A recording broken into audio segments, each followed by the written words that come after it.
obligatoire. C'est parce que vous avez peut-être des images. Donc bonjour à toutes et à tous. On va démarrer. Donc on laisse les dernières personnes prendre place. Donc je suis ravie d'être avec vous aujourd'hui et donc d'avoir pu inviter lors de ces ateliers donc un panel de personnes qui vont permettre d'introduire des voix un peu nouvelles dans le débat aujourd'hui. Alors, notre conférence, en fait, s'intitule « Parole et savoir des usagers, comment traite-t-on des drogues dans la sphère publique ?» L'idée de départ, c'était de se dire que, ces derniers mois, il y a eu beaucoup de discours publics, médiatiques sur la question des usages qui ont été extrêmement stigmatisants. Donc on l'a vu par exemple avec donc tous les reportages qu'il y a pu avoir sur la question des scènes ouvertes de crack à Paris, mais également sur la question de la difficulté à mettre en place des salles de consommation à moindre risque et même la manière dont a été traitée médiatiquement la question de l'affaire Pierre Palmade et du chemsex. Et donc, tous ces débats contribuent à instrumentaliser les usagers, à en faire des objets du discours médiatique. Et donc aujourd'hui, dans cette conférence, l'idée c'était de changer le regard et donc de donner la possibilité à des personnes qui ont une expérience de vie liée à l'usage de venir nous faire part de leur savoir, de la manière dont elles les mobilisent, de la manière dont elles s'en servent pour faire changer le regard sur les personnes consommatrices de substances et dans certains cas, comment ces formes de savoir et ces paroles des usagers vont aussi produire des modalités de transformation sociale dans la réduction des risques, dans la prise en charge, mais également dans la place des usagers dans la société. Et donc, ce qui est à l'origine donc, de cette volonté de faire cette conférence donc, dédiée aux paroles et au savoir des usagers, c'est aussi le fait de réduire ce dont on a parlé ce matin dans la précédente conférence, c'est-à-dire réduire la question des injustices épistémiques, c'est-à-dire le fait que certains savoirs vont être considérés comme étant plus légitimes que d'autres en raison des attributs sociaux attribués donc à certains publics. Et donc là, l'idée aujourd'hui avec cette conférence, donc, c'est d'arrêter d'invisibiliser les paroles et les savoirs des usagers et donc de faire changer le regard. Donc je ne serai pas plus longue. Donc la manière dont on a envisagé cette conférence, c'est qu'il va y avoir donc des prises de parole de chacun de nos intervenants et intervenantes qui vont durer environ 10 minutes. Et ensuite, on reviendra donc en format table ronde pour à la fois que chacun et chacune puisse donc poser des questions ou rebondir sur des choses qui ont été dites. Donc aujourd'hui donc on a avec nous donc Jean-Maxence Granier donc qui est président d'Assud, Joachim Lévy qui est directeur de l'association Nouvelle L'aube à Marseille, Mélissa qui est représentante du collectif Agora à Paris et Jean-Michel Malouet qui est référent du programme Lab Expert à l'association Gaïa à Paris également. Donc on va commencer par l'intervention de Jean-Maxence. Je te laisse la parole.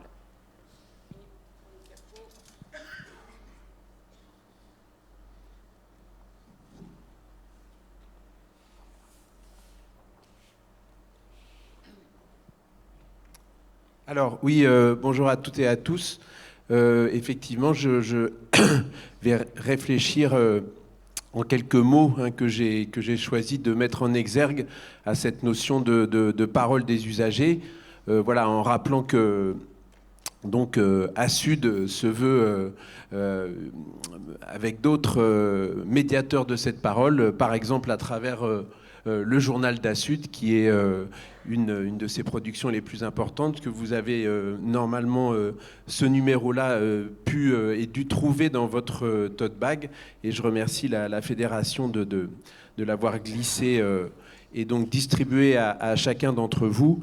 Et ce journal, évidemment, il met en scène la parole et le discours des usagers avec des codes bien à lui, et il complète d'autres publications comme les brochures. Et j'attire votre attention sur la dernière en date, celle qui porte sur la cocaïne et le crack, et qu'on vient de sortir récemment. Et donc effectivement, on a vocation à mettre en scène cette parole et on le fait aussi dans un travail de plaidoyer et à travers des outils digitaux, et en partenariat avec un certain nombre d'entre vous depuis longtemps, même si c'est compliqué, disons, de porter et de financer d'un point de vue associatif cette parole.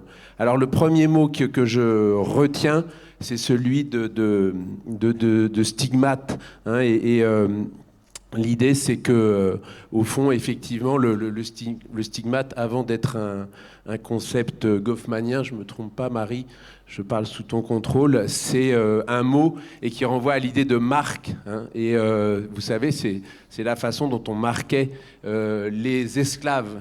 Et quelquefois, j'ai l'impression qu'effectivement, même si l'image est forte, il y a une sorte de signe à poser sur les usagers, les usagers de drogue, qui vient justement à la place, d'une certaine façon, de la parole. Et ce signe, c'est une dénomination, c'est une case, c'est un stéréotype. Et donc, avec l'enfermement qui va avec, et donc le travail de la parole des usagers, pour moi, sa définition, c'est d'aller en rupture de cette marque un peu infamante, hein, hier, dans l'atelier organisé par Sud sur les droits de l'homme, je revenais sur cette question de l'aliénation, et on a l'impression effectivement que l'aliénation prêtée aux usages est renversée dans une sorte d'aliénation de la figure du drogué, effectivement stigmatisé au sens sociologique du terme. Le deuxième mot que je soumets à votre attention, c'est le mot infance. Vous savez, l'infance, c'est étymologiquement celui qui, en latin, c'est celui qui ne parle pas, c'est celui qui est privé de parole ou qui n'a pas encore accès à la parole. Et les psychanalystes aussi se sont emparés de ce concept.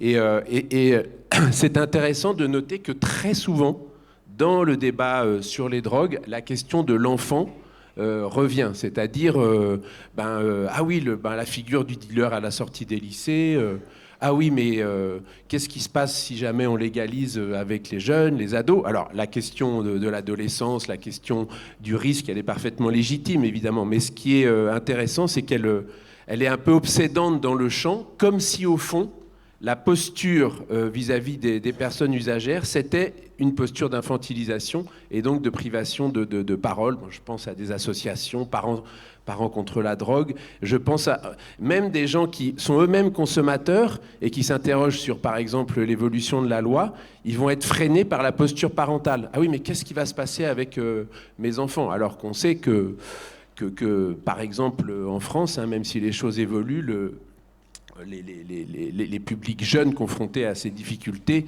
ne s'en sortent pas spécialement bien, même dans un cadre relativement ou même très répressif. Voilà, donc il y a cette dimension-là aussi infantile qui me paraît importante. Alors, le troisième mot, évidemment, qui compte, c'est la notion de malade. Et là c'est vrai, hein, que dans ce cadre-là, parce qu'il y a eu une réflexion dans le champ de la santé très générale sur le rôle et la place des patients, mais pas seulement dans le champ de l'addiction, il y a quelque chose qui a évolué, qui s'est passé, hein, autour de cette notion de démocratie sanitaire. Et donc ça, on peut dire que c'est positif, hein, c'est-à-dire que l'usager en tant que patient, en tant qu'usager du système de santé, il est pris dans ce mouvement où on donne une importance à la parole l'usager, ça c'est positif,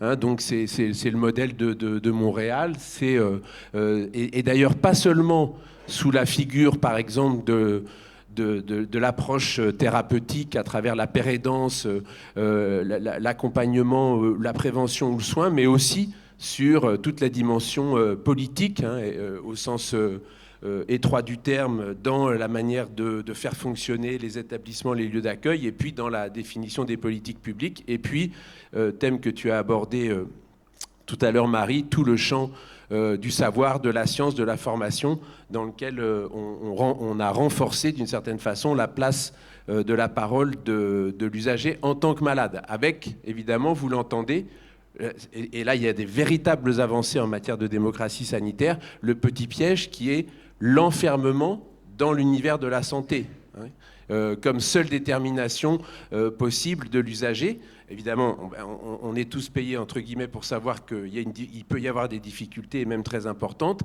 mais quand on ramène évidemment l'usage uniquement à ce paradigme-là, on se prive, par exemple, de réfléchir à la question des libertés et des droits, qui, à nos yeux, devrait être une sorte de préalable avant d'aborder les difficultés et les solutions que vous vous employez les uns et les autres à apporter aux personnes qui, dans l'usage, rencontrent la souffrance, l'addiction. Autre mot, un peu savant, mais voilà, le psittacisme, vous savez, psittakos en grec, ça veut dire le perroquet, et ça c'est un risque, hein, aussi dans cette nouvelle alliance entre les soignants et les usagers du système de santé, et tu l'as évoqué, hein, donc il y a un cadre qui a évolué, il y a des lois, il y a des pratiques, il y a tout ça est éminemment positif. Il faut faire attention, hein, à ce que là je ne mets pas en cause spécialement ceux qui sont du côté des soignants, du cadre, etc., par rapport aux usagers, c'est quelque chose de collectif, de ne pas être simplement dans la figure de répéter des discours qui sont ceux de gens qui occupent une autre place, au sens où il y a une spécificité du discours de l'usager du système de santé. Donc là, faire attention à arriver dans ce nouveau cadre à préserver cela, et c'est évidemment un enjeu important. Alors, bon, j'ai dit un mot de cette dimension de démocratie sanitaire, et je crois que là, il y a des choses qui ont beaucoup avancé. Ce qui, à mon avis, ce qui fait véritablement défaut, c'est à une échelle supérieure, c'est la citoyenneté au global, hein, c'est de passer d'une démocratie sanitaire où, disons, l'usager, en tant qu'il est usager du système de santé, a un certain droit à la parole, effectivement, et c'est bien à, effectivement, une prise de parole sociale beaucoup plus large. Et là, donc, là, il y a ce beau mot d'Agora qui m'est soufflé, dont tu vas parler avec les certain nombre de gens qui sont dans la salle et que je vois, où comme Abdou ou Alain, où là, des exercices de citoyenneté, hein, c'est-à-dire de parole partagée, sont effectivement mis en œuvre au-delà simplement du cadre, par exemple, du soin. Et donc, les expériences qui ont été menées dans le cadre d'Agora, ces échanges entre usagers de la scène de crack, citoyens concernés par ces situations parce qu'ils sont riverains, et un certain nombre d'autres acteurs, c'est véritablement passionnant, et c'est pour moi les prémices ou des tentatives authentiques de réintégration d'une parole citoyenne du côté des usagers, et on le soutient de manière très forte. Et au fond, là, je vais faire un peu mon lacanien aussi, on a le droit, avec l'interdit, hein, mais avec ce petit tiret qui fait toute la différence. C'est-à-dire, on voit bien que la difficulté c'est pour ça que c'est intéressant, cette question de la parole. Cet interdit de la loi de 70, il bloque Bien sûr que dans l'usage des drogues, il y a des régulations, il y a des négociations, il y a des bonnes pratiques, on le sait, et il y a un risque. Mais ces dimensions, elles ne peuvent s'accomplir que dans l'interdit, avec le tiret, c'est-à-dire dans un échange, dans un débat, dans une contradiction, dans une transmission aussi. Et comme pèse sur ce débat une sorte d'interdit fondamental qui est celui de la loi de 70, il y a une énorme déperdition de savoir, de connaissances entre les personnes, même si on lutte contre ça, et d'une génération à l'autre. Hein, il n'y a pas de passage, il n'y a pas comment dire... la culture ne s'empare pas véritablement de ces enjeux, puisque de toute façon c'est interdit. Hein, et voilà. Et il y a aussi un mot important, c'est la question du sujet. Hein, c'est vrai que l'usager est souvent ramené à une figure stéréotypée, alors que les parcours sont multiples, et que chaque histoire a sa spécificité, sa singularité, et que quand on prend le temps de rentrer dans les récits de vie des gens, on se rend compte que ces stéréotypes, ils volent très rapidement en éclats. Voilà, et comme d'aucuns on jouait la carte du coming out. Voilà, on peut à la fois être résolument engagé dans la RDR et dans le plaidoyer pour remettre en cause la loi de 70 et avoir choisi, par exemple, à titre personnel, à un certain moment de sa vie, le chemin de l'abstinence. Ça peut paraître cohérent à un sujet que ce genre d'orientation et de réorientation, dès lors que ça relève du choix de chacun. C'est pour ça que je vais terminer sur encore 2 ou 3 mots. Entraide et autosupport, c'est un peu mon leitmotiv. On a tendance souvent à les opposer, et il y a quelques raisons à ça. C'est pas les mêmes approches. L'entraide étant plus effectivement originellement autour de l'abstinence et l'autosupport sur la réduction des risques. Mais en tout cas, ce que je constate, moi, c'est que dans ces 2 modèles-là, la parole des usagers, le dialogue qui s'instaure entre les usagers est un ressort central, hein, des effets bénéfiques qu'on peut tirer de ces différents modèles. Et je termine... alors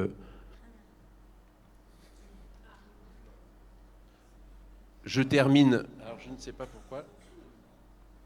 C'est de la censure. Voilà. Voilà. Sur un dernier mot, performatif, c'est-à-dire...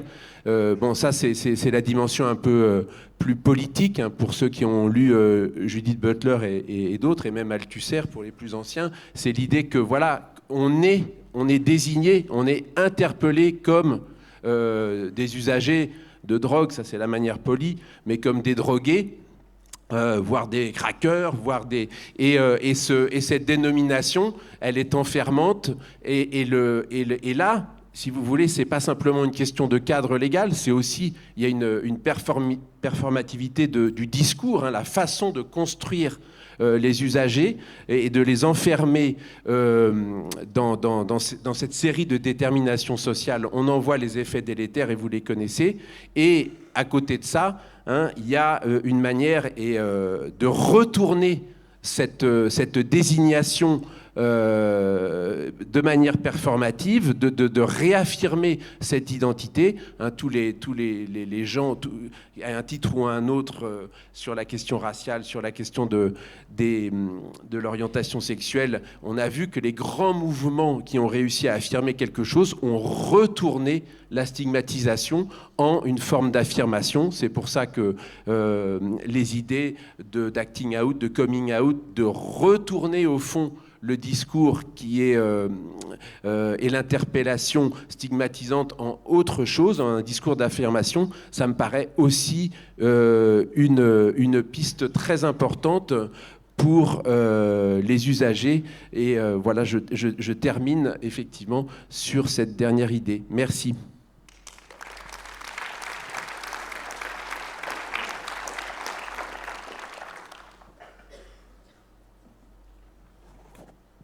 Merci beaucoup Jean-Maxence pour cette présentation très intéressante. Je vais maintenant laisser la parole à Joachim Lévy qui, dans la continuité, va nous parler donc de la question de l'autosupport à partir de Nouvelle Aube. Merci. Ok, merci. Bonjour, Joachim Lévy, je suis le directeur de l'association Nouvelle Aube. Je suis très heureux d'être ici. Depuis hier, on fait de super rencontres, on a fait beaucoup d'échanges, j'ai beaucoup appris. Et donc, je vous remercie de nous avoir permis de venir présenter notre action. Donc, on est un groupe d'autosupport, un groupe d'usagers. On est un travail de rue spécialisé, mais très concrètement, en fait, évidemment, on est un groupe d'usagers de drogue. Et c'est très important, tu parlais de prendre la parole, tu parlais de témoigner. Et nous, ce qu'on souhaite aujourd'hui, c'est de la prendre pleinement. C'est de ne pas attendre qu'on nous la donne, c'est de ne pas en bouffer quelques miettes. On veut la prendre entièrement et pleinement. Et c'est ce qu'on va essayer de voir sur cette petite présentation de 10 minutes. Vous avez un QR code ici. À tout moment, je vous engage à passer dessus votre téléphone parce que c'est pour signer la pétition pour la salle de consommation à moindre risque de Marseille ou Halte Soins Addiction.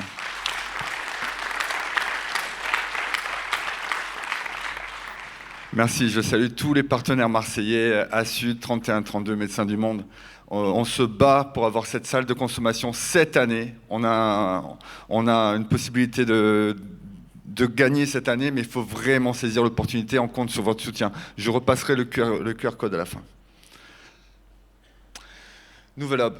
En 2010, quand on a créé l'action, moi je venais d'ASUD, justement, d'ASUD marseillais. Et j'avais été initié au travail de rue par Nasser Tachougaf, qui était un travailleur de rue historique sur la ville de Marseille, qui venait du quartier nord, qui m'a montré comment on organisait un travail de rue, comment on connectait les gens. J'ai appris énormément. Et quand on a décidé de créer l'action en 2010, on a nous-mêmes voulu faire un autosupport, notamment en direction de jeunes adultes qui vivent en squat ou en mal logement. Et c'est de là qu'est née l'action en 2010, il y a 13 ans. Donc c'est la réduction des risques et des dommages, c'est l'accompagnement à la santé et aux droits, mais c'est aussi la qualité de vie, l'amélioration des conditions de vie en habitat précaire. Et sur la ville de Marseille et les départements limitrophes, on est en train de développer l'action sur les départements 13, 83, 84. Et on dira un mot aussi sur nos projets historiques et nos projets à venir. Voilà, quand on a commencé l'action, on avait 0, on était deux marcheurs dans la ville de Marseille, bienvenue au chômage, et on avait décidé de lancer l'action. En fait, c'est une action très concrète. Faire du travail de rue, faire de l'aller vert, c'est une action qui a une réalité très vite. On repère des gens dans la rue, on les connaît ou on se fait connaître, on prend le temps de tisser un lien et on fait tout de suite des accompagnements. Et au fait, c'est tout de suite en impact, tout de suite efficace, tout de suite ça se voit et c'est en lien avec tout le réseau spécialisé. Aujourd'hui, 13 ans plus tard, on est 20 salariés, 8 font partie de l'équipe de rue d'Aller Vers Outreach, travailleurs pairs évidemment, puisqu'on a un groupe d'usagers, mais aussi infirmières, assistantes sociales, et au fait, largement évidemment concernés par nos problématiques. On ne cherche pas des infirmières ou des assistantes sociales, on a besoin d'avoir des connaissances complémentaires, des savoirs complémentaires, et d'intervenir et de croiser nos regards, mais au fait, autant vous dire que tout le monde fait partie de l'autosupport en chair, en os et en esprit, quoi, dans notre équipe. Très important. Donc voilà nos actions primaires, primitives. Le travail de rue, le squat, depuis la rue, se faire inviter sur les lieux de vie, les camps, les abris, les squats, et le festif urbain, parce qu'on avait beaucoup de jeunes, et effectivement, jeunes et moins jeunes d'ailleurs. Et il y avait une grande expression dans la ville de Marseille de festif urbain directement sur les lieux de vie alternatifs, squats et lieux précaires. Et la 4e action, je l'ai mis sur la gauche. Je vous ai mis la statue qui représente la colère et qui est l'une des 12 péchés que nous allons retrouver sur la prison des Baumettes. Donc là, je vous ai mis la colère.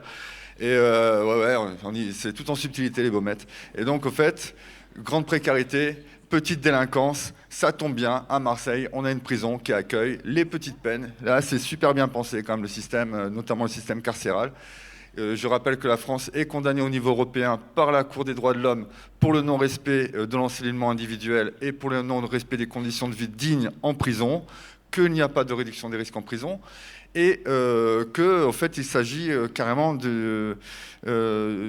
d'un cadre légal spécifique à la prison. En fait, la prison est un lieu sur le territoire français qui échappe au droit normal, on va dire. C'est un droit spécial. Et donc ça, c'est quelque chose que l'on dénonce et nous souhaiterions voir des progrès réalisés très rapidement, et notamment sur les pratiques à risque, la réduction des risques, mais plus largement sur le parcours entrant, résidant, sortant des personnes en prison, et sur la préparation à la sortie, et naturellement le logement et tutti quanti. Le terrain de jeu, Marseille, très belle ville. Si vous ne la connaissez pas, je vous recommande de passer par ici. Ne laissez pas les autres vous dire que c'est une ville sale, une ville de la peur, une ville, en fait, c'est une très très belle ville, plein de quartiers. Les gens il y a de très belles rencontres à faire. La ville est vraiment fascinante. Et comme vous pouvez le voir, c'est une ville qui love la mer. Je vous ai remis le QR code, hein, j'en ai profité. C'est une ville qui love la mer.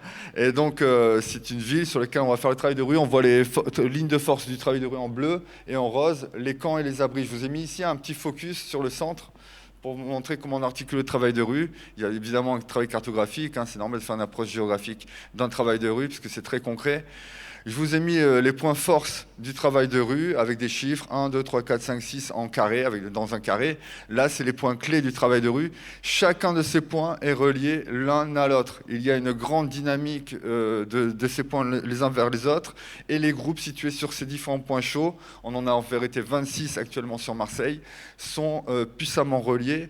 Et les gens ont un parcours et on est en mesure de retrouver les gens ou alors d'utiliser le fameux bouche à oreille qui marche toujours aussi bien. Je vous ai mis en noir les squats. C'est posé évidemment très approximativement et pour tout vous dire, c'est pas une carte qui est tout à fait d'actualité. Je vous ai mis une ancienne carte, mais c'est pareil, vous comprenez le délire. Vous n'avez pas les infos confidentielles naturellement. Et en rouge, des appartements du mal logement.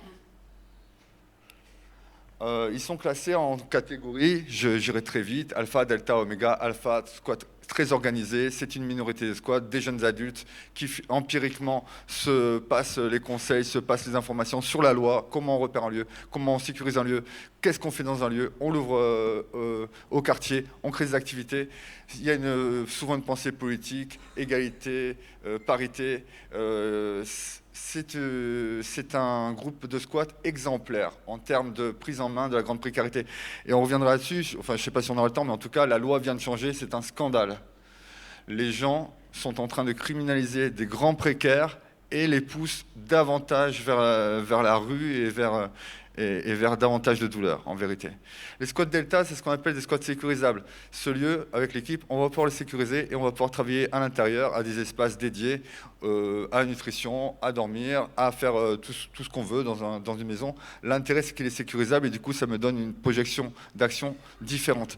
Oméga, c'est des squats qu'on ne pourra jamais sécuriser, c'est des portes ouvertes, c'est des trous béants, au sol, au plafond, par les fondations. En gros, le squat ne sera jamais sécurisable. Des fois, on sécurise une pièce à l'intérieur pour que la personne puisse dormir un minimum. C'est extrêmement dangereux, évidemment, de se faire surprendre dans la nuit. Les camps et les abris, c'est en nette progression sur Marseille, vu que les conditions de squat sont de plus en plus difficiles, il y a de plus en plus de gens qui finalement prennent le parti de dormir simplement dans des abris, des camps à la rue, des abris secrets, des abris fondus, des abris ouverts. Et au fait, c'est un signe un marqueur de précarité supplémentaire et donc une priorité d'action. Un petit mot sur l'auberge marseillaise. On a eu l'occasion de pouvoir défendre un projet de mise à l'abri de femmes avec des parcours violents, avec ou sans enfants. C'est un projet partenarial, un projet d'intelligence collective. Aujourd'hui, on est 9 assos à partager le lead sur ce projet et on s'entend extrêmement bien et on a réussi quand même à faire un projet très rapide, très dynamique, très réactif, malgré le fait qu'on ait un copilote à 9. Ça marche très, très bien. Et c'est un projet participatif. Les femmes ont une chambre individuelle, évidemment, s'il faut le préciser, et il y a des aspects collectifs et individuels. L'intimité, on parle d'usage, j'ai oublié de le dire, on pourrait revenir en arrière, tiens, on va le faire. Au fait, il y a des chambres individuelles, il y a des consommations sur place, au fait, il y a des intimités sur place. Intimité, il y a énormément de choses qui nous viennent à l'esprit quand on parle d'intimité. On se réfère à soi ou à nos proches. Eh bien, la consommation de drogue, c'est pareil. C'est aussi un acte intime, mais aussi un acte que tu peux partager avec des proches. Et c'est des choses qui se créent dans un climat d'intimité, de confidentialité. On est dans une chambre, on peut très bien avoir la pratique que l'on souhaite du moment qu'on a le bon matériel, la bonne information et qu'on est en lien et qu'on n'est pas isolé. Donc au fait, c'est plutôt sur ça que l'on travaille et notamment sur l'auberge. Sans d'encre. Effectivement, on a créé la revue en 2017. Je vous la conseille, revue numérique, revue papier. J'en ai ramené quelques-unes, mais j'ai eu le bonheur de me prendre la grêle juste avant de partir, donc il y a tout qui a pris l'eau. Je suis arrivé comme Bob l'éponge ici, donc j'ai rien compris. Et au fait, la revue, on l'a créée en 2017.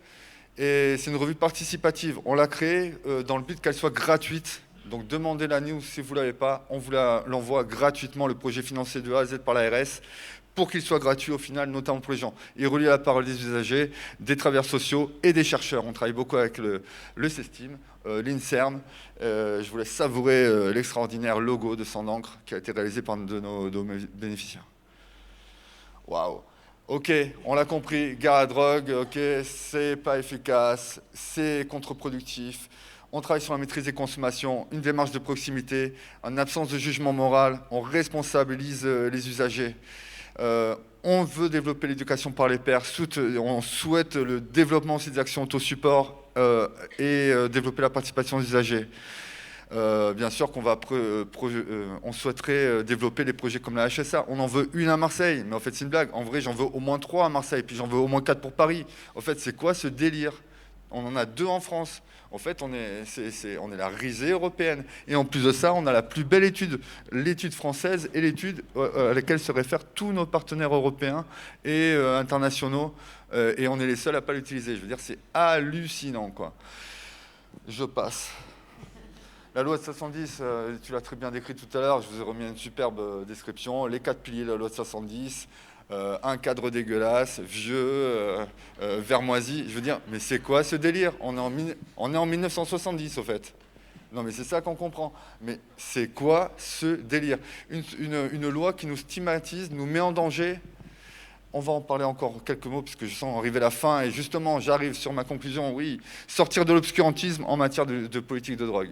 On a besoin, nous tous, d'être bien unis, de ne pas se laisser raconter nos vies. Quand on voit comment on nous stigmatise et comment on nous juge, comment on condamne nos désirs, je veux dire, c'est absolument infernal. Ce n'est pas acceptable. Donc nous souhaitons développer l'accès à l'information, aux outils de prévention et réduction des risques. Ça existe déjà, mais on veut plus d'analyse de drogue, plus de possibilités, des possibilités de travailler sur l'analoxone. Et on veut travailler tous les outils dans tous les sens, et en collaboration et en partenariat. Multiplier les lieux d'accompagnement. Je l'ai déjà dit, je le redis, je vous remettrai le QR code, s'il vous plaît, flasher, signer. On a trop besoin, c'est le moment ou jamais, sinon on va repartir pour 20 ans d'indécision, c'est une catastrophe. La RDR en prison, je l'ai déjà dit, je le redis, il faut absolument qu'on avance là-dessus. Il y a un groupe de travail qui a carrément mis en justice le garde des Sceaux. Ouais, c'est plus symbolique qu'autre chose, on a bien compris. Mais ceci dit, ça a été fait et on est fiers de l'avoir fait. Il faut faire évoluer les choses, ce n'est pas acceptable. Les actions de RDR à distance, ça a été discuté ici. Il faut le développer très largement et le soutenir. Et bien sûr, la participation des usagers. Et enfin, la promotion de la recherche participative. Je remercie nos partenaires de l'INSERM, du CESTIM, qui font de la recherche participative. Et on travaille sur énormément de travail de recherche. Par exemple, actuellement, on fait le projet AWAC, un projet de lavage des mains par le bout des doigts. Le bout des doigts d'abord, c'est extrêmement efficace, notamment pour des personnes en grande précarité. Il faut trouver des outils adaptés, pas que des outils fantasmés. Vers une nécessaire régulation, franchement, je ne pouvais pas en empêcher. En vrai, quand je vous dis on est un groupe d'usagers de drogue, moi je pense plutôt cocaïne, héroïne, détournement médicaments, mes usages médicamenteux, comme d'autres le disent. Et très concrètement, on est un groupe d'usagers de drogue, voilà, actifs. On est 20 personnes, c'est au moins 20 actifs. Et encore, ça c'est la partie émergente de l'iceberg, hein, je ne vous présente pas les potes. Hein, ou alors venez, vous verrez, il n'y a pas de doute, quoi, en fait. Donc en fait, un vrai débat public. Revenons sur le cannabis. Et pourtant, franchement, c'est pas mon cheval de bataille habituel. Mais qu'est-ce qu'on nous raconte? On nous envoie une amende de 300 balles si on se fait péter dans la rue. Si on se fait péter au volant, on prend genre 1000 balles ou je ne sais quoi, et on se fait priver de 6 mois de permis. On nous désigne, on utilise des outils unfair, ça veut dire carrément, je viens de la Cour européenne des droits de l'homme, on utilise des outils non adaptés pour désigner que tu es un fumeur, mais pas pour montrer que ton comportement est dangereux, pas pour montrer que tu es sous l'emprise. Au fait, on va te dire, il y a 5 jours, toi, mon gars, tu as fumé un pétard. Tu t'arrêtes, tu descends ta bagnole, tu la laisses là, tu te casses, quoi. Tu as vu le train, il est là-bas. Au fait, c'est quoi le délire? Il y a des gens qui perdent leur taf.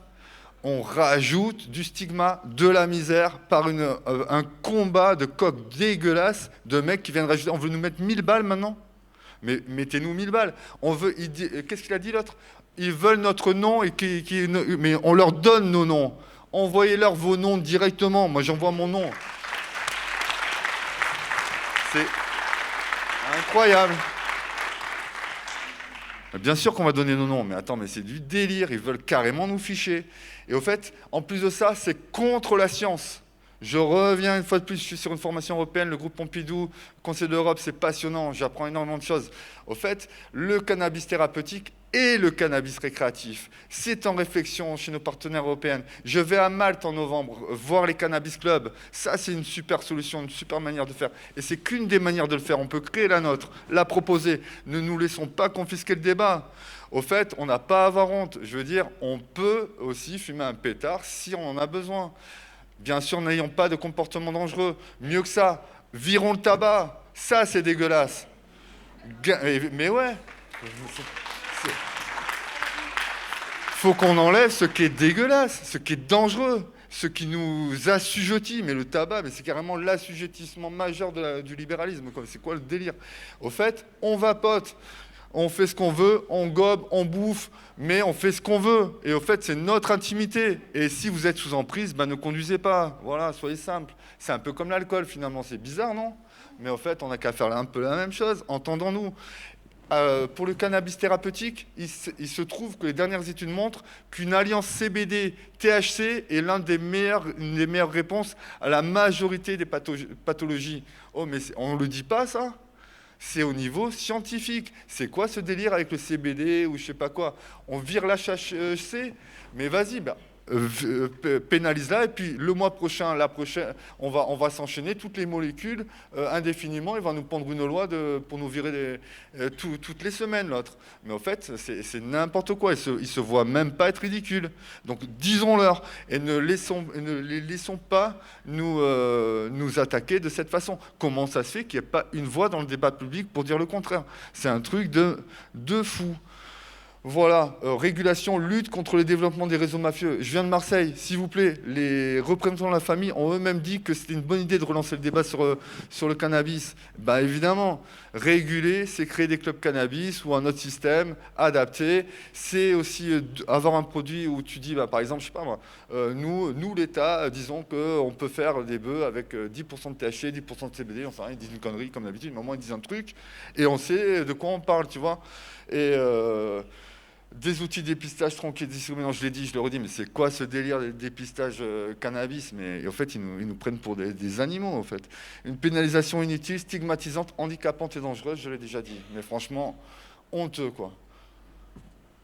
S'il vous plaît.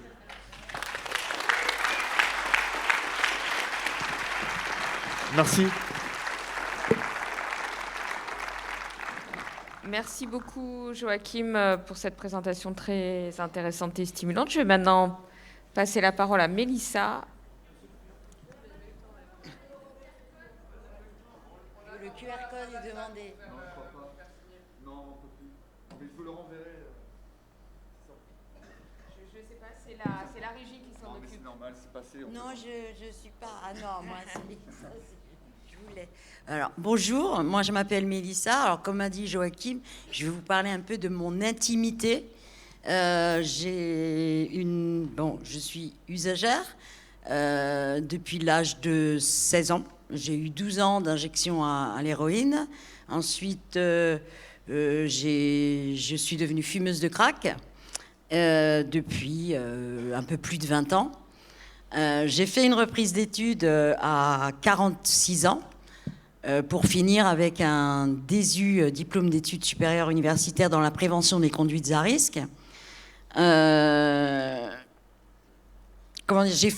J'ai participé à l'écriture d'une thèse de Julie Costa et dans laquelle j'ai témoigné de mon histoire.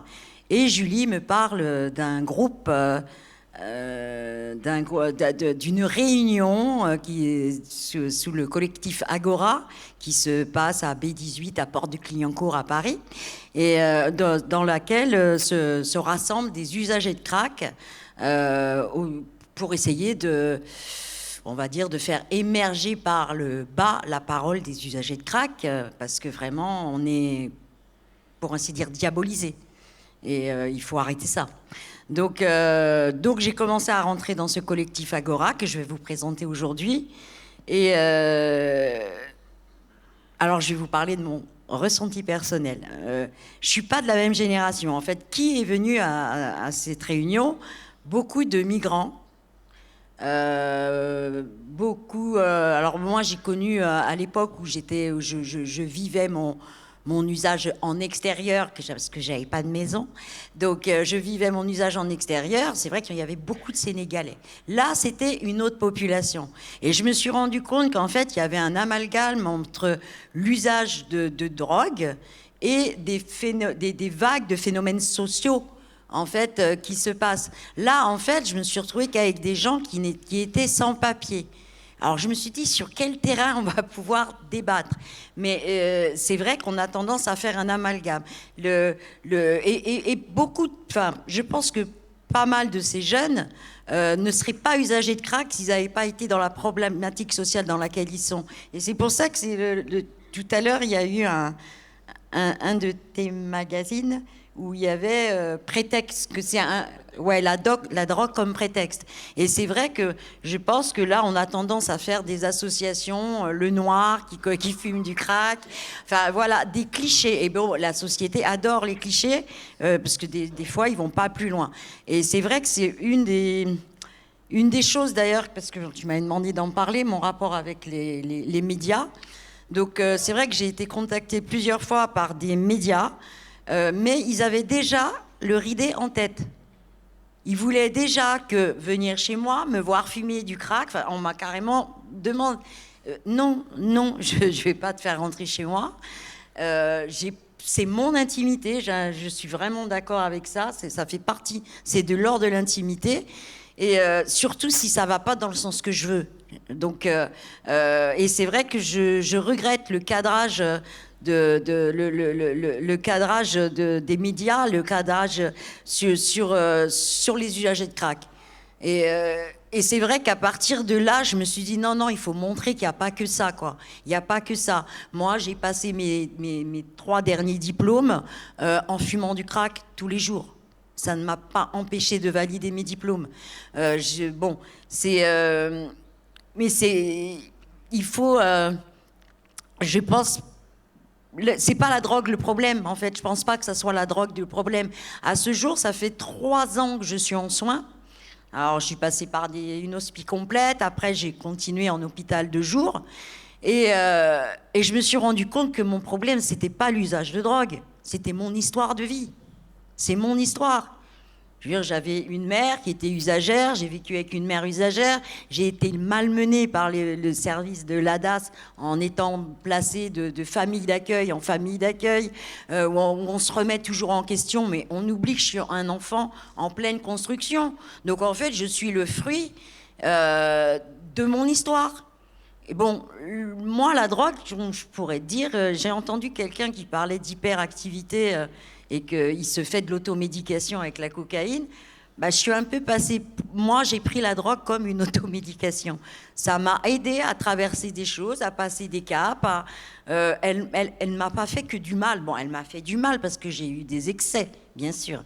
Mais bon, plus on avance dans l'âge, plus les excès, on apprend on les observe et on les mesure et on apprend à gérer son usage sans être un danger pour soi ni pour les autres. Je veux dire, moi, je consomme chez moi, je dérange personne. Mais c'est vrai que dans le collectif Agora, les axes qu'il propose, moi, m'ont plu. Déjà, c'est mettre la parole des usagers en avant, arriver à en faire, à l'amener à un discours politique quasiment. c'est être convié en fait à chaque conférence ou débat qui puisse y avoir autour de cette thématique, et ben qu'on soit convié parce qu'on est concerné, on est les premiers concernés, et je pense que si on est considéré comme un problème, ben on fait partie de la solution automatiquement. Et c'est vrai qu'il serait temps d'arrêter de penser à notre place et de plutôt penser ensemble. Et voilà, donc les 12 minutes, je ne sais pas si je vais les... Voilà, j'ai encore un peu de temps. Donc ce collectif Agora, j'espère que... Alors moi, ce qui m'y manque dans ce collectif Agora, c'est que justement, il y a eu une... ça a répondu à une problématique qui y a eu à Port-de-la-Villette avec l'espace squatté par les usagers, pas que par les usagers de crack d'ailleurs, mais bon voilà, c'était devenu le refuge pas que d'usagers, voilà, parce qu'on savait que ce lieu était légal en fait, comme c'était une décision de la préfecture de police de mettre les usagers de crack là-bas. Vu que c'était légal, il y a même des vidéos qui montraient des policiers orienter des gens qui n'avaient rien à voir avec l'usage de drogue sur vous pouvez aller dormir sur l'espace Morceval. Donc c'était des Roms ou je crois que c'était la vidéo que j'avais vue, je pense que c'était des Roms ou des Syriens, et on les emmenait pour dire l'amalgame qui est fait. Ça montre bien l'amalgame qui est fait. Et donc Agora, moi j'aimerais bien c'est qu'il y ait un peu plus de gens justement qui soient stabilisés comme je le suis à présent, parce que des fois c'est pas évident quand on est dans la rue de pouvoir consacrer du temps à du militantisme. On est déjà dans un combat au jour le jour, donc c'est pas évident de se libérer de créneaux, de s'organiser, d'arriver à l'heure, c'est pas facile, voilà, parce qu'il y a des priorités d'urgence qui sont prioritaires. Voilà, il y a l'urgence qui devient une priorité. Donc moi, ce que j'appellerais, c'est que c'est justement des usagers qui ont trouvé une certaine stabilité, et ben se lèvent et puis lèvent le poing, quoi, et montrent qu'on est là et qu'on a des idées, on a des pensées, et on s'arrête pas qu'à un usage de drogue, quoi, loin de là. Parce que c'est vrai que, alors, dans le groupe Agora, ce qui est vrai, ce que j'ai trouvé vraiment nouveau, novateur, c'était cette rémunération à chaque réunion. Il y avait un défraiement à chaque réunion. Et c'est une sorte de reconnaissance, en fait. C'est un pas vers la reconnaissance. On montre qu'on a besoin de toi. On a besoin d'écouter ce que tu as à dire. Voilà, déjà, on t'apporte une écoute. On t'apporte une reconnaissance financière. Et on te montre qu'on veut faire quelque chose de ta parole. Et c'est vrai qu'il y en a... Il y a eu un noyau dur qui s'est créé sur ce groupe. Voilà, on voyait qu'ils étaient contents de venir dire ce qu'ils avaient à dire, de venir déposer leurs paroles, leur histoire. Et j'aimerais dire que j'ai été surprise, en fait, que la demande, qui a été vraiment générale, ça a été on veut une maison, on veut du travail. En fait, ces jeunes, je veux dire des novices dans l'usage de crack, ils ne nous parlaient pas de problème de crack, en fait. C'était pas le crack leur problème. C'était un toit sur leur tête et donner à avoir une utilité, une fonction dans leur vie, et donc donner un sens à leur vie. Et voilà, et c'est pas, le crack n'empêche pas, hein, le crack tout seul n'empêche pas d'avoir un sens à sa vie. Et j'en suis la preuve. Donc voilà, je m'arrêterai sur ces mots, parce que c'est pas évident.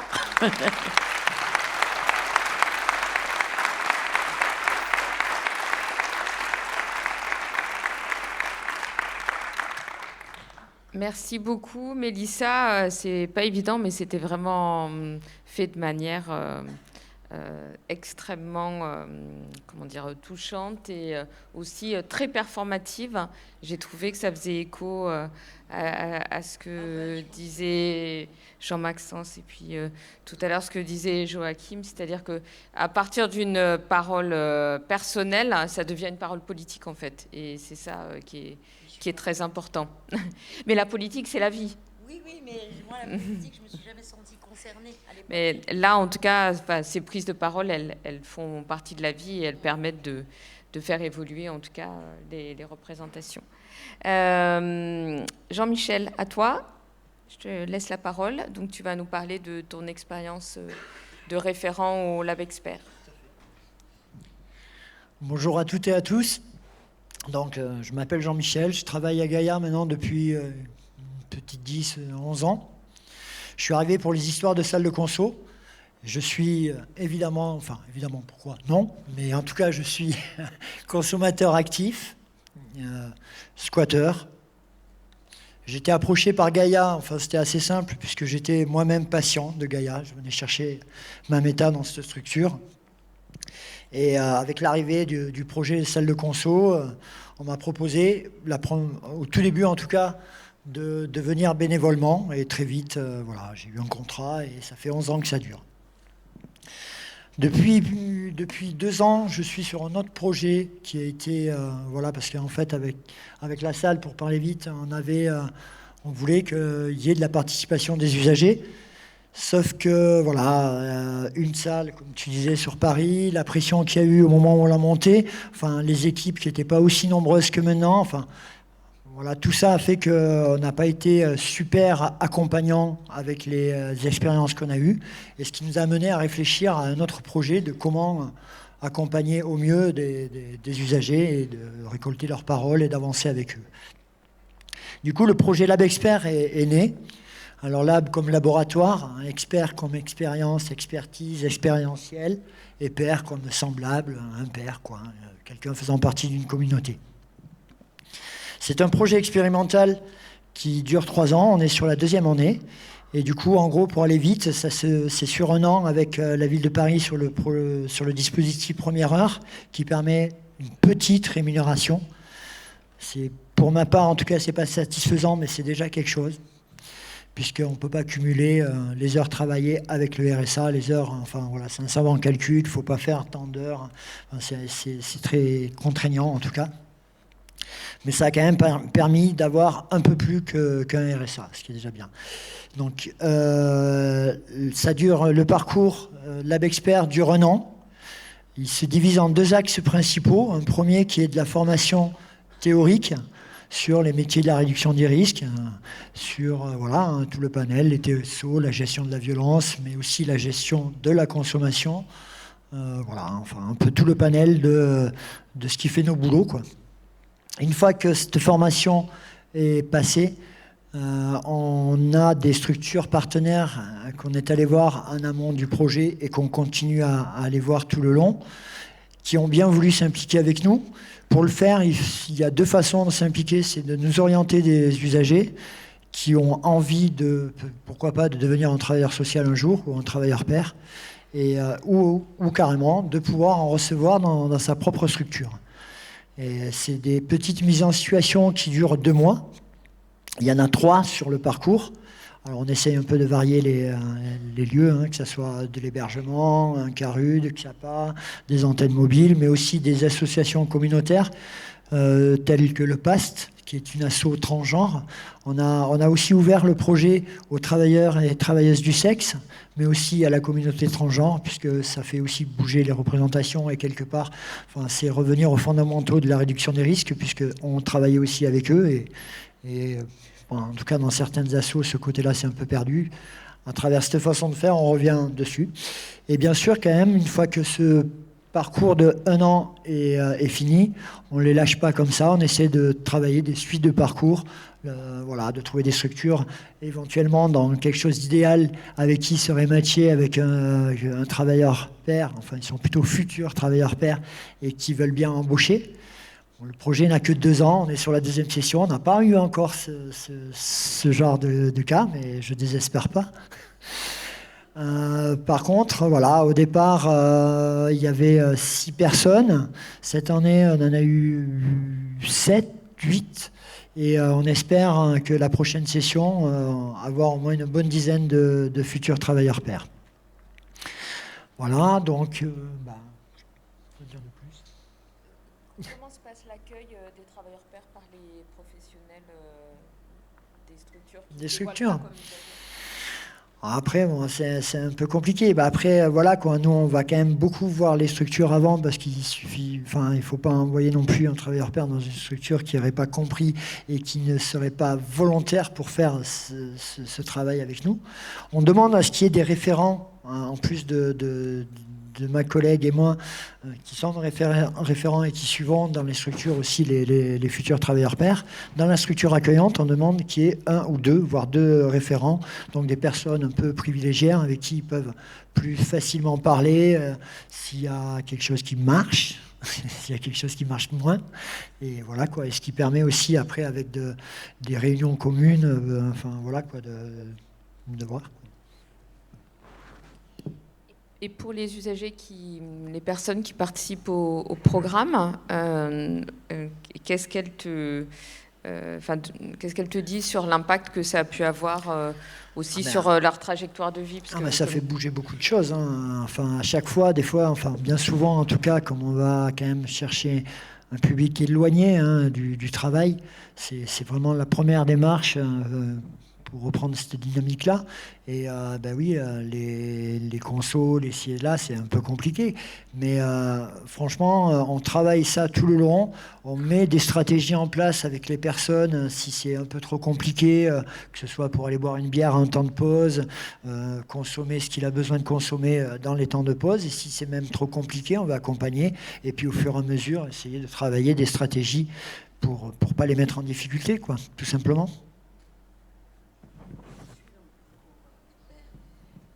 Oui, 1, 2. Voilà. Non, je suis, j'ai commencé le parcours pour devenir père aidante avec Coop, une organisation qui vient d'Opélia.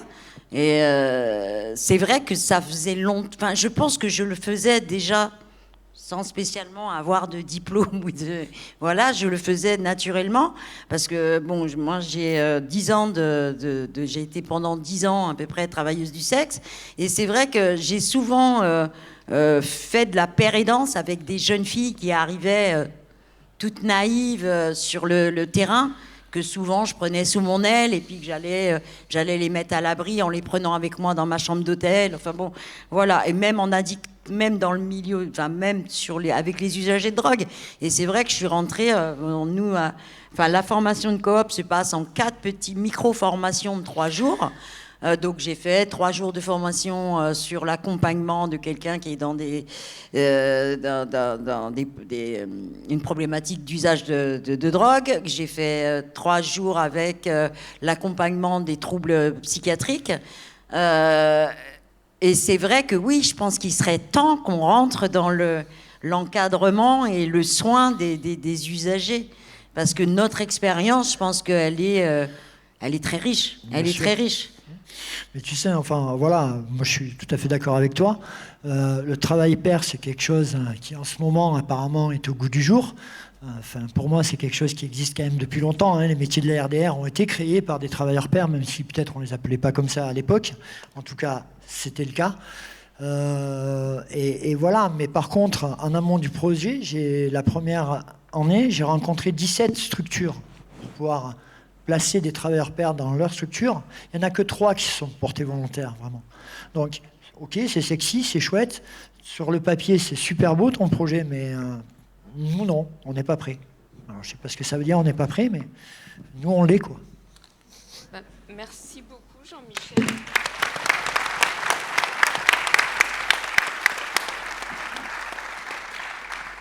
Merci beaucoup pour cette intervention très intéressante et je trouve que ce que tu viens de dire là sur les structures qui disent on n'est pas prêt montre aussi que sur la question du travailleur pair, on fait souvent reposer la responsabilité de est-ce que ça marche ou pas du côté des personnes concernées, alors qu'en fait souvent les difficultés elles sont du côté des professionnels non usagers qui ont du mal parfois à avoir d'autres compétences arrivées, qui se sont remises en cause sur la légitimité de leurs propres compétences. Et il y a vraiment un travail très important à faire là-dessus. Et c'est pour ça que ce que vous faites avec le Lab Expert, c'est vraiment très intéressant. Tu veux alors, je te laisse intervenir et après, on laissera la parole à la salle. Non, je voulais rebondir sur ce que tu viens de dire, c'est-à-dire une espèce de paire et danse sauvage. Et entre guillemets et auto-organisée et qui existe et qui est très intéressante et qui peut être ensuite réutilisée dans les parcours dont tu nous as parlé. Juste une petite anecdote, j'ai animé au sein d'ASUD des groupes de discussion avec des usagers de Forceval et donc qui étaient les personnes que tu as évoquées, entre autres du collectif Agora.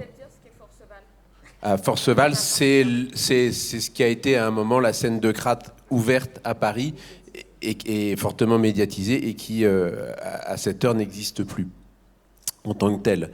Et donc, on discute de tas de choses avec ces gens-là et puis à un moment, je leur pose la question. Ils décrivent effectivement des rapports de force et quelquefois des rapports violents au sein même de cette communauté, mais aussi d'autres éléments, d'autres types de rapports sociaux. Et puis je lui dis, mais vous faites confiance entre vous ?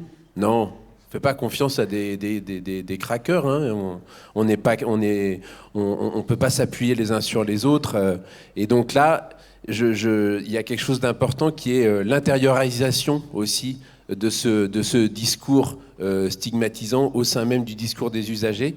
Et ce qui était assez frappant, c'est que c'était 4 ou 5 personnes comme ça, et puis le groupe s'arrête, il y a décadrage, et ils se tournent vers nous et ils nous disent, alors là, il y a un d'entre nous qui n'est pas très bien, il faudrait qu'on l'emmène dans un service hospitalier, c'était peut-être un problème infectieux, et la personne n'avait pas de papier, donc est-ce que vous pouvez nous dire dans quel service on pourrait l'emmener pour le faire examiner ? Et donc c'était en fait 5 personnes qui s'occupait d'une 6e personne, et 2 minutes avant, ils étaient en train de se dire « Non, mais vraiment, on ne peut pas se faire confiance entre nous, on n'est que des craqueurs. » Et voilà, et donc, évidemment, il y a de la violence et, oui, dans ce milieu-là, en tout cas, il y en avait à Forceval, par exemple, à l'encontre des femmes, mais il y a aussi autre chose qui est cette paire et danse sauvage, naturelle, instinctive, et qui est le ferment de quelque chose de plus vaste et peut-être de plus politique et de plus humain.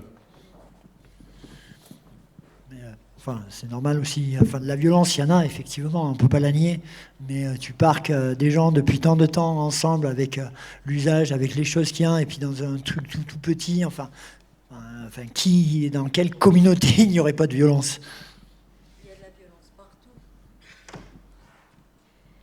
Merci beaucoup à tous les 4. Donc c'était vraiment des interventions passionnantes, donc qui lient à la fois l'intime et le politique, avec un exercice qui n'est pas facile, hein, parce que c'est vrai qu'on l'a évoqué également tout à l'heure, sur la question des paroles et savoirs des usagers, on va demander aux personnes de dévoiler une partie d'elles-mêmes, alors que généralement les professionnels, quand ils viennent faire des présentations, ils ne dévoilent pas d'intime. Hein.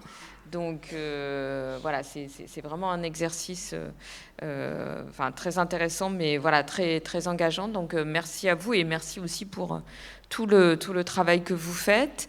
On va maintenant, on a 20 minutes pour laisser la parole à la salle. Donc si vous souhaitez réagir, poser des questions, faire part de votre expérience. Et donc je ne sais pas qui fait passer le micro. Ah, super, merci.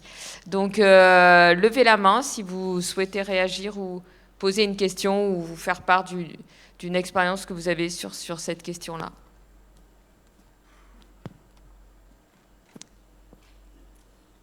Alors, je vois, il y a quelqu'un qui a levé la main, donc c'est la dame monte. Ok.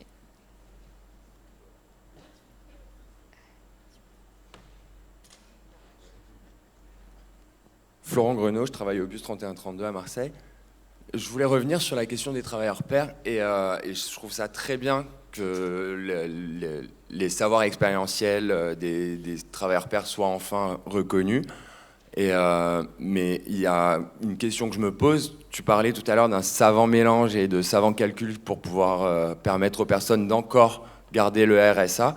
Et moi, j'aimerais bien que ces savoirs-là et ces expériences soient reconnues à leur juste valeur, tout en prenant compte des difficultés que ça puisse représenter pour les personnes, parce qu'il y a des personnes, travailleurs pairs, qui ne pourront pas travailler plus d'une vingtaine d'heures par semaine, parce que des conditions de santé dégradées, entre autres. Mais c'est des gens qu'on maintient souvent avec des salaires à mi-temps, et qui restent dans une certaine forme de précarité. Et est-ce que c'est pas aussi mettre les gens en difficulté que de se retrouver toute sa vie avec un salaire à 700 balles par mois? Et est-ce qu'on pourrait pas imaginer que justement gratifier, mieux payer les gens et reconnaître ces valeurs-là, parce que c'est pas possible de vivre avec 700 € aujourd'hui par mois? Je suis entièrement d'accord avec toi. Sauf que pour le moment, le cadre juridique et la loi ne permet pas de faire autre chose. On réfléchit à sortir du dispositif avec lequel on est et effectivement pouvoir ne pas faire des sous-salariés, comme on pourrait dire. Sauf que voilà, c'est compliqué dans les faits. Je tiens quand même à dire qu'ils sont, pour le projet LabExpert, ils sont en devenir. Ce n'est pas encore des travailleurs pairs, il faut considérer ça comme de la formation, même si le besoin de fric est aussi présent. Voilà. Alors pour pallier à ça, en fait, on a monté un groupe de réflexion. On a eu une première réunion juste avant ce congrès, où tous les partenaires un peu qu'on a approchés, avec qui on bosse, on essaie de se réunir et de travailler. Et moi, je vais me pencher sur une question du plaidoyer. Je vais faire une formation sur comment mener un plaidoyer pour aussi avancer sur la question du statut du travailleur pair et surtout en réduction des risques, parce qu'encore en santé mentale, il y a des choses qui existent. On peut être diplômé, mais en réduction des risques, on parle d'usage de drogue et donc du coup, ça tombe encore sous les coups de la loi 70. L'usage étant interdit, comment tu peux avoir un statut de dire je suis travailleur pair avec un usage? Si vous avez la solution, je la prends. Mais des solutions, c'est une question, merci pour cette question qui est vraiment extrêmement importante, parce qu'on parlait de réduction des injustices épistémiques, mais l'évolution de la légitimité de la parole, elle passe aussi effectivement par la reconnaissance d'un statut et limiter les inégalités dans le domaine. Il y a des pays qui y arrivent, alors que l'usage reste interdit chez eux. Le Québec sont très en avance, donc nous, dans le cadre du programme de recherche participative sciences sociales, drogue et société, on travaille avec les Québécois pour essayer de faire des recommandations, parce qu'eux arrivent en partie à donner des statuts à des travailleurs pairs équivalents à des personnes qui ont des diplômes académiques. Donc si c'est possible dans des pays où l'usage de drogue est également réprimé, ça doit être possible aussi en France. Donc il y a vraiment un travail à faire là-dessus. Vas-y, et puis peut-être que je demanderai aussi à Joachim comment vous faites, vous, à Marseille. Alors, je voulais juste rajouter un truc, effectivement. Voilà. Après, il y a une question aussi de qu'est-ce qu'on met en avant, parce qu'on peut rentrer dans une structure en termes de moniteur-éducateur et d'avoir la même paye qu'un autre moniteur-éducateur et avoir une spécificité de travailleur pair dedans. Après, voilà, ça dépend aussi plein de choses, mais il y a aussi des structures. Moi, je suis non diplômé et qui, au bout d'un moment, ont pris le parti de dire que je faisais le même travail que mon collègue diplômé. Et du coup, ils ont revalorisé mon salaire et aujourd'hui, je suis sur une grille d'éducateurs spécialisés. Donc il y a des choses quand même qui peuvent être possibles. Comment vous faites à Nouvelle Aube ?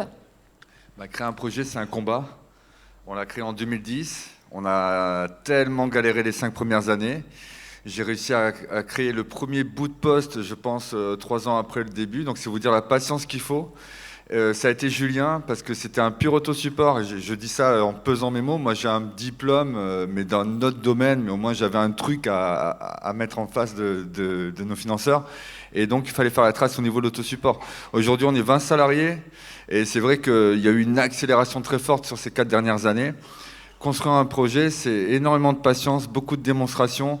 Et au fait, c'est possible de trouver des financements. On avait une énorme chance, c'est qu'on savait vivre sans argent. Et ça, je veux dire, il faut s'en rappeler, sans quoi on n'aurait pas survécu. Regardez bien, en France, je voulais dire une toute dernière chose, on est l'un des pays avec le moins d'expressions salariées sur l'autosupport. Quand tu regardes nos voisins européens, c'est très compliqué. Je rappelle que pour monter un projet comme Nouvel Hub ou comme le tien, c'est beaucoup de patience parce qu'il faut faire un dossier opérationnel, un dossier financier, un dossier administratif. Et ça, si tu n'es pas en mesure de tenir ces 3 défis en même temps, en fait, tu ne vas juste pas exister, tu n'existeras pas. Merci Joachim. Donc il y a une prise de parole là devant, madame. Tu peux relever la main, Alain, pour qu'on t'identifie, pour te donner le micro. Si je peux me permettre, j'ai déjà un micro. Ah, pardon, excusez-moi, je ne sais pas où vous êtes, on ne vous voit pas. Là, je suis là. Ok. Juste un petit témoignage sur la notion de travailleur pair. J'ai la chance de travailler dans un dispositif qui se développe en France. Il y a 35 sites aujourd'hui qui s'appellent Un Chez Soi d'abord. Je suis éduc. À Marseille, vous connaissez, à Paris aussi, et maintenant un peu partout. Dans les Chez Soi, les travailleurs pairs, les médiateurs de santé pairs font partie du cahier des charges. Ça veut dire qu'on ne monte pas une équipe chez soi sans médiateur de santé pairs. Certains sont formés, d'autres moins, d'autres se forment au fur et à mesure. On travaille en binôme, en multi-référence, on s'adresse à un public en errance et en situation de souffrance psychique sévère, donc avec des troubles diagnostiqués, donc issus de la rue, avec le chez-soi comme préalable. Et aujourd'hui, effectivement, moi, à Tours, je viens de Tours, on est une équipe maintenant de 10 personnes. J'ai 2 collègues travailleurs pairs qui font la même chose que nous, qui sont sur des grilles de salaire. Certains font le choix d'être un temps plein, d'autres pas, en fonction de leur parcours, de là où ils en sont dans leur établissement. Mais c'était juste pour dire aussi que ça existe en France, ça marche. Ça se développe. Peut-être qu'il n'y a pas encore assez de liens entre des dispositifs et peut-être j'inviterai, alors je ne sais pas, je ne maîtrise pas bien les liens entre la Fédéaddiction, la gouvernance nationale du chez-soi, et que au-delà des travailleurs pairs, l'association à la gouvernance des dispositifs des locataires, donc des personnes accompagnées, fait aussi partie du cahier des charges.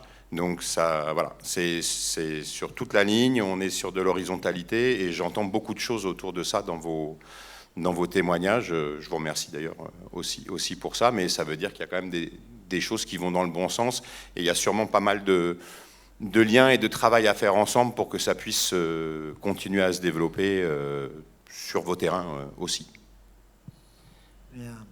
Oui, je suis d'accord, mais par exemple, sur une salle de consommation à moindre risque, le cahier des charges précise que ne peut travailler en espace de conso que des ex-usagers. Donc, voilà. C'est quand même... voilà, il y a... Oui, il y a des choses à faire évoluer. Donc il y a une demande de prise de parole devant. Moi, j'en profite, monsieur. Ah oui, vous n'avez plus le micro. Je voulais quand même, après, si on peut redonner le micro à monsieur, savoir, dans les dispositifs Un Chez Soi d'abord, il y a la question du statut, mais il y a aussi la question des aménagements, parce que tu évoquais tout à l'heure, Mélissa, des histoires de vie difficiles, le fait que des personnes peuvent avoir des difficultés aussi au début, arriver à l'heure, etc. Et savoir si vous mettiez en place des dispositifs pour s'assurer que toute la richesse des vies des personnes et toutes leurs spécificités ne soient pas un frein ensuite à leur implication dans les équipes et qu'il y ait une adaptation. Voilà, donc après, si on peut aussi, je ne sais pas si vous avez des dispositifs, créer des dispositifs là-dessus pour que chacun puisse avoir une place sans risquer en fait de pouvoir être licencié, par exemple, ou pénalisé parce qu'il arrive une difficulté dans un parcours. C'est à moi. Oui, vas-y. Merci. Alain Morel, donc je suis psychiatre et je travaille à Opélia. Et j'avais envie de dire deux choses sur un plan politique, deux sujets politiques qui me semblent ressortir de ces premières discussions que nous avons là. La première, c'est qu'il y a de multiples initiatives, celle de Marseille, celle de Gaïa, celle de l'Agora. Il y a aussi celle d'autres structures de soins. Enfin, on en connaît un certain nombre. Je pense notamment à Cèdre Agira dans le Nord, aussi au CVID dans le Sud-Ouest, au Pélia ailleurs. C'est beaucoup d'initiatives pour justement répondre à ces enjeux qui sont des enjeux de reconnaissance de la paire-aidance, de formation de la paire-aidance, d'intégration de la paire-aidance dans les activités des structures, d'implication des usagers dans les structures, etc., etc. Au sein de la Fédération Addiction, on a constitué en 2016 un premier groupe de travail qui s'est avéré extrêmement fructueux. On a fait plusieurs rassemblements au fil de ces années pour renforcer un peu cette démarche. Et de fait, il y a même des histoires personnelles à travers ces groupes et ce groupe de travail qui ont montré toute l'importance de ce soutien collectif, mais un soutien collectif qui est associé à la fois des soignants, des professionnels et des usagers en rétablissement avec ces objectifs-là.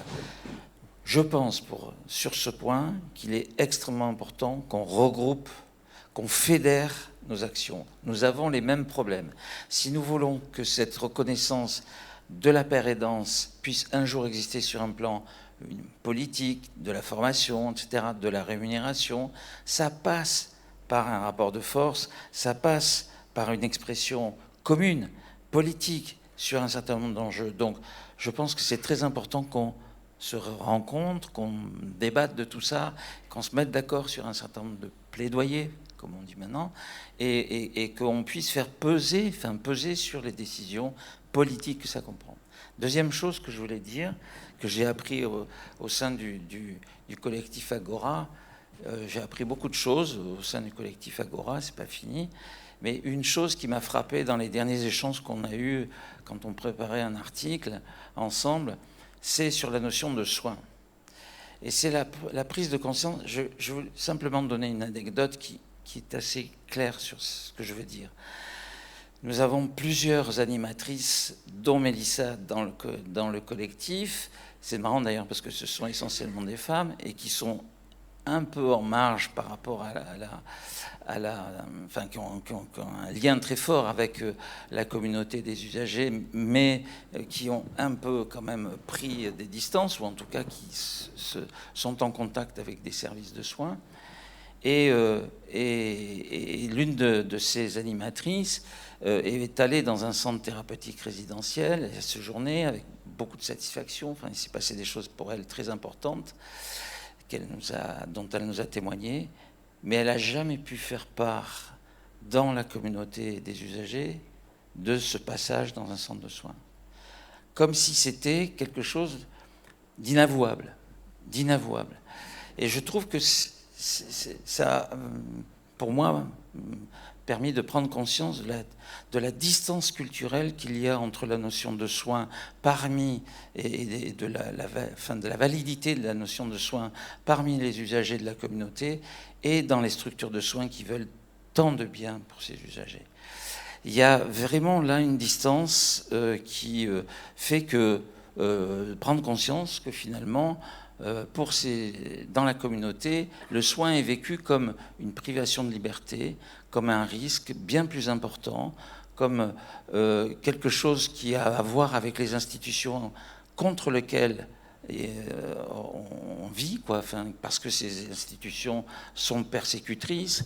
Il y a quelque chose en tout cas, cette distance, à mon sens, on a, nous, services de soins, à réfléchir à comment la réduire.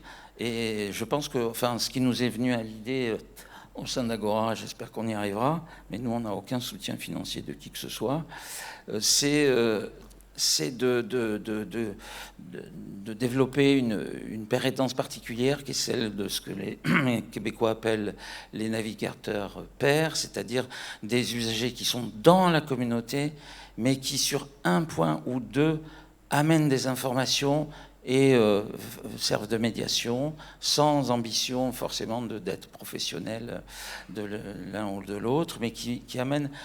Je pense qu'il faut inventer une sorte de médiation culturelle, une sorte de paire et danse culturelle, intraculturelle, ou plutôt interculturelle, pour pouvoir se parler franchement et sans problème de ce qui devrait être un souci premier, le soin, enfin, je veux dire, pouvoir se soigner, accéder à des soins, alors que finalement, toutes les intentions bonnes des institutions sur il faut faciliter l'accès aux soins échappent à ça, ne prend pas en considération ça.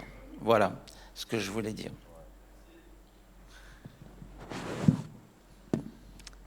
Merci. Une dernière question, prise de parole. Après ça, c'est... Ok. Ouais, bonjour, Georges Spiritech à Lille. Moi, j'aurais deux remarques. La première serait, je ne sais pas si vous avez vu cet article signé par Psychoactif concernant effectivement la nationalisation de la RDR, en disant voilà, que de plus en plus, il y avait une distance entre les professionnels et les personnes concernées. Du coup, est-ce que le travailleur pair est peut-être pas une entrée ou une possibilité dans nos structures, effectivement, pour remettre ce rapprochement et ce lien. Et une deuxième, plutôt un questionnement pour Joachim, parce que c'est une expérience quand même un peu atypique, hein, effectivement, un groupe autosupport qui se fait reconnaître et avec des financements. Moi, j'ai quand même, dans mon souvenir, dans d'autres expériences, plutôt prévention, éducateur de rue, ou à Lille, une structure...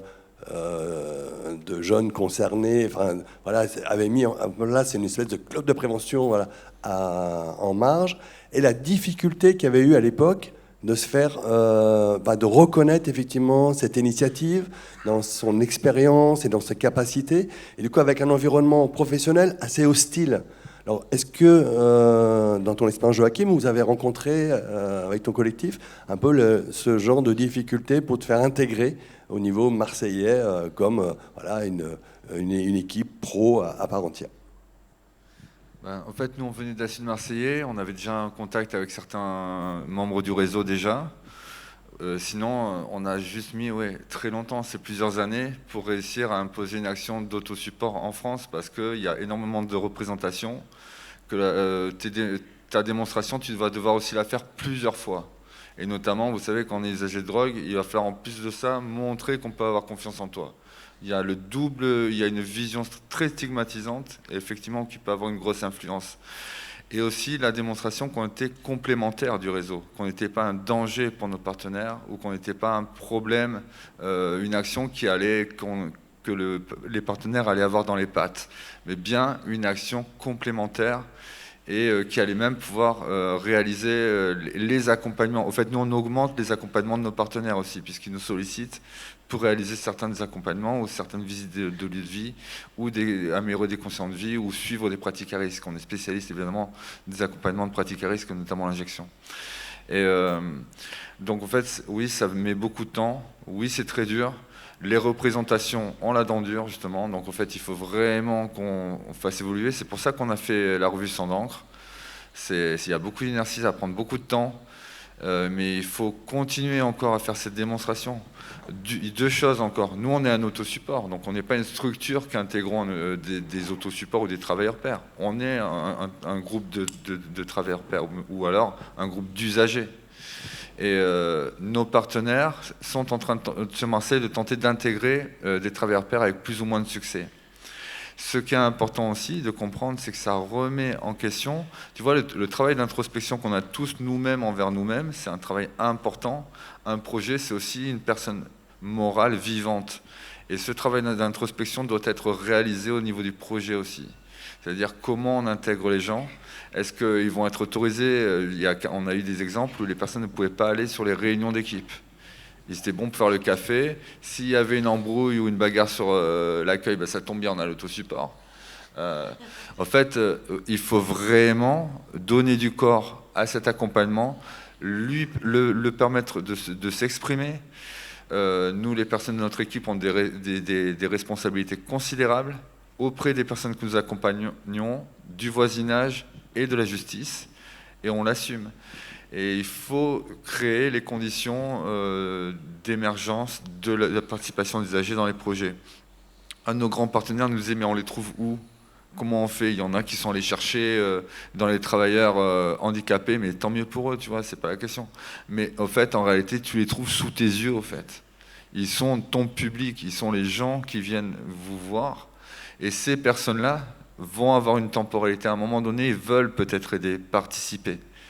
Et quand tu as valorisé ce projet, ça a été un de mes axes de travail les plus considérables en 13 ans, de réussir à imposer des salaires. Et au fait, pour répondre aussi, on a une grille de salaire, c'est un tunnel le plus étroit possible qu'il faut qu'on garde, entre le salaire le plus bas et le salaire le plus haut. Très important par exemplarité, et aussi de retravailler la chaîne hiérarchique, le travail, c'est-à-dire ne pas être sur une position pyramidale, le plus en plus essayer de trouver des projets participatifs, inclusifs. Mon équipe peut me dire que je n'ai pas raison, peut me montrer un autre chemin, on en discute. Et pour ce qui est de l'opérationnel, ils ont toute liberté pour mettre l'action en place. Maintenant, mon avis peut être écouté aussi, parce que j'ai une expérience. Mais c'est un avis parmi les autres avec cette expérience.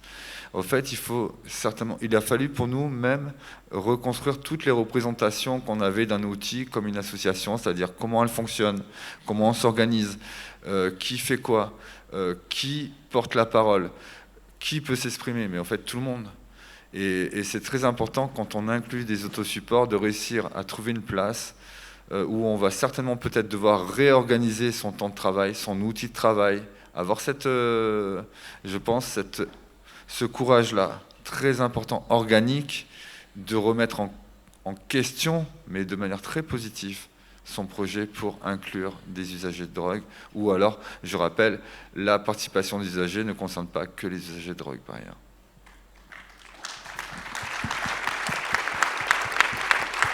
Donc on va s'arrêter là, c'est l'heure du déjeuner, en remerciant donc l'ensemble des intervenantes et des intervenants. Et oui, c'est le féminin qui l'emporte.